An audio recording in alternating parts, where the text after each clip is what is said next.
কূটনৈতিক যে সম্পর্ক রয়েছেন, ইসরায়েলি কূটনৈতিক সম্পর্ক অতি দ্রুত ছিন্ন করতে হবে, ছিন্ন করুন।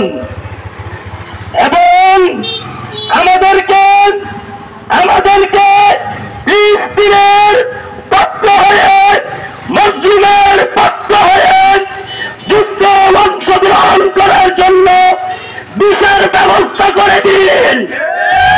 আমরা আমাদের মুসলিম ভাইদের পক্ষে যুদ্ধে অংশগ্রহণ করতে চাই, আমাদেরকে বিশেষ ব্যবস্থা করে দিন। সংগ্রামী উপস্থিতি, আমরা পেপার পত্রিকায় দেখতে পাচ্ছি ইন্ডিয়া নরেন্দ্র মোদী, কসাই মোদী আবার আমার দেশের মুসলমানদের উপরে নির্যাতন চালিয়ে যাচ্ছেন। কসাই মোদী প্রধান উপদেষ্টাকে বলবেন, যদি এনডিএকে ছাড়া কসাই মোদীকে ছাড়া চলতে পারে, উপদেষ্টাকে বলবেন আমরা এক বেলা খাবার কম খাবো। এরপরে নরেন্দ্র মোদী, কসাই মোদী, ইন্ডিয়ার সাথে আমাদের সম্পর্ক, কূটনৈতিক সম্পর্ক ছিন্ন করতে হবে।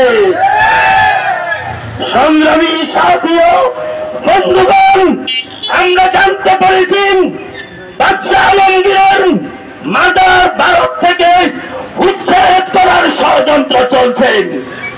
নরেন্দ্র মোদী স্পষ্ট বলে দিতে চাই, যদি এই দুঃসাহস দেখো, বাংলাদেশ থেকে গুজরাটের হিন্দের সূচনা শুরু হবে।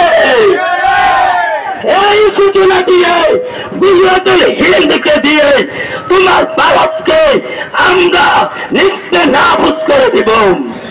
সংগ্রামী সাথী ও বন্ধুগণ, আজকের এই মানববন্ধন থেকে আজকে যারা অংশগ্রহণ করেছেন সকলের প্রতি হেফাজতে ইসলাম বাংলাদেশ মনোহরগঞ্জ উপজেলা শাখার পক্ষ থেকে উদাত্ত আহ্বান যাচ্ছি, আপনারা আমাদের সাথে একসাথে হন।